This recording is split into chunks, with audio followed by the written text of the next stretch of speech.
It's a double dose of Dillner on the debrief here at Bowman Gray Stadium. I'm Bob, he's Matthew, the voice of Flow Racing's coverage here at the Madhouse. We kicked off with the season opener, and certainly exhilarating, drama-filled, so many different ways to describe this. Every division too. Every single division out there, you had a wild finish or some sort of hijinks happen. Leaders were not safe tonight. Every leader, well, it wasn't their night. Every champion from the previous year, it wasn't their night. Something drama-filled happened. And in the modifieds, it really, really reared its head. Yeah, and the crowd was just a little bit emotional throughout the entire process. Tim Brown dominating one out here in the Hayes Jewelers 200. Significant because that's his sponsor. He hasn't won in a year. And guess what? He didn't win again. Lost the lead late in the race after a fracas with Danny Bohn, and it opened up the Red Sea for Burt Myers. Yeah, like it was like Moses in front of him, the Red Sea. And, I talked to Burt, and he said, it was like he's lost so many races that way that it was really nice for him to win one like that. And we all are going to have our different takes on it. Danny Bohn got into him. That was clear. The videotape doesn't lie. But with no outside groove here, that's kind of the way you're going to have to pass. You're going to have to get a little bit physical. And then the next corner, the number 83 going into the north turn, tattooed the 57 of Danny Bohn. So judgment call, well, is it payback? Was it too much payback? My personal opinion is that if he would have responded a little calmer and maybe just gave him a little tap, I still think Tim Brown's car was fast enough to win that race. He would have had to get a little physical back with him, Bob, but he got a lot physical, and that's what opened up the Red Sea for Burt Myers and handed him win number 89. And Danny was a little bit aggravated, is what he told me, and how Tim drove him during the race and how he actually kind of manipulated the restarts. He would always tap the guy to his outside. He did it to Burt, he did it to Danny. Hey, it's Bowman Gray Racing. That's the bottom line, and that's what you're going to have here, and that's why the fans come out in droves. But in Tim's defense, there were some cat and mouse games also throughout the race. On the other side, kind of slacking back a little bit there and not going because they knew, okay, if Tim launches and I don't go, so there was a little bit of cat and mouse games from both sides of it. I'll take that one step further because I was standing there in turn number 4. Oh, you can really hear him fire. And Tim Brown, obviously, he's the most dominant with 12 championships here at Bowman Gray Stadium.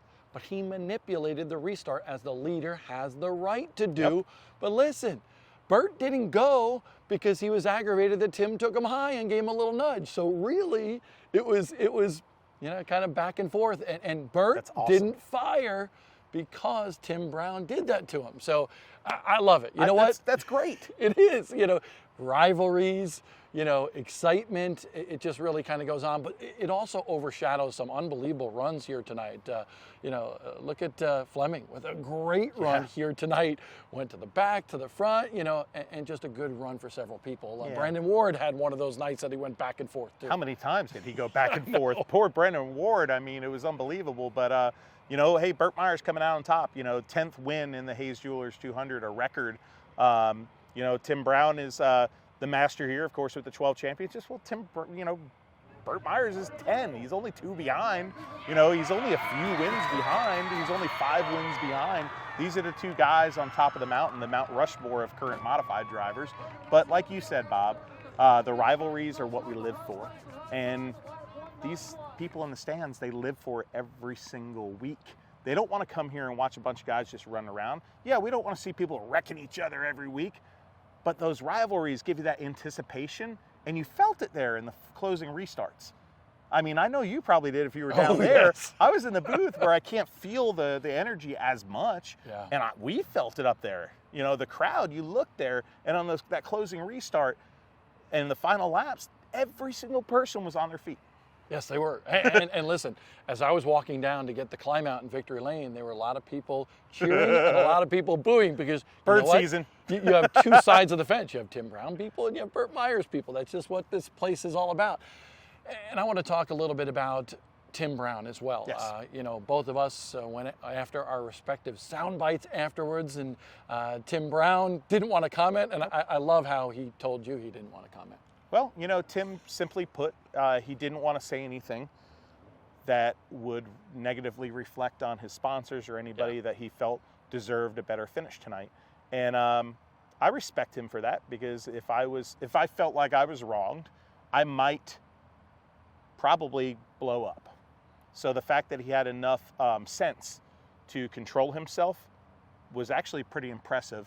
I did tell him, though, and I'm going to admit this, that, hey, if you're the guy that doesn't say anything, a lot of people might judge you for it. Yes. Your opinion is okay, and if his opinion and his soundbite is to not say anything, that's okay too, but I'd like to capture it on camera so he doesn't look like he blew off the media or something like that. But let's just be honest. Tim Brown isn't happy right now. Yep. Okay? He led the majority of this 200-lap race, right? He hasn't won for 30 races now. That's the longest streak in his career since 1993. That hurts. He won the championship last year, and he was almost upset about it because Tim Brown likes to, simple, he likes to win.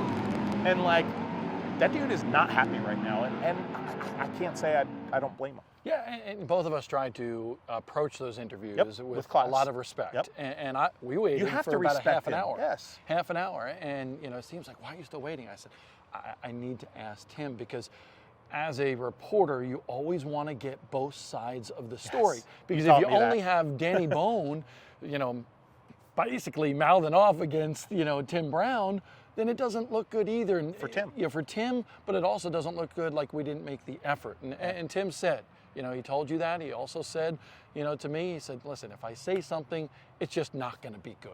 Bottom line. And for that, you got to respect him, because he's got a family and he's got to worry about his sponsors. So, Tim Brown, don't blame you for not saying anything, and thank you for patiently waiting out the Dillners trying to do an interview with you here at Bowman Gray. So, hey, next week, Twin 25s, you'll be back in the booth. You have a good time tonight? Yeah. I mean, if you don't have a good time at Bowman Gray, okay, I've looked up to you my whole life as far as the sport, and Bob's gotten to call races for so many different series, from ASA to NASCAR to monster trucks to Lucas Oil late model dirt series. Yeah.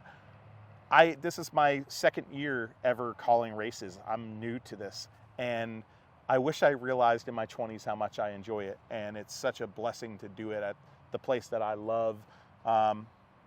Almost as much as the places we grew up, Stafford and Islip. I just have a true love affair for this place and what it means to racing, good and bad and ugly. So I'm grateful, and I'm glad to be back every week. Well, he'll be back next week on Flow Racing here at Bowman Gray Stadium, and guess what? I'll be back for my second straight week. I hadn't been here in like 10 years. Yes.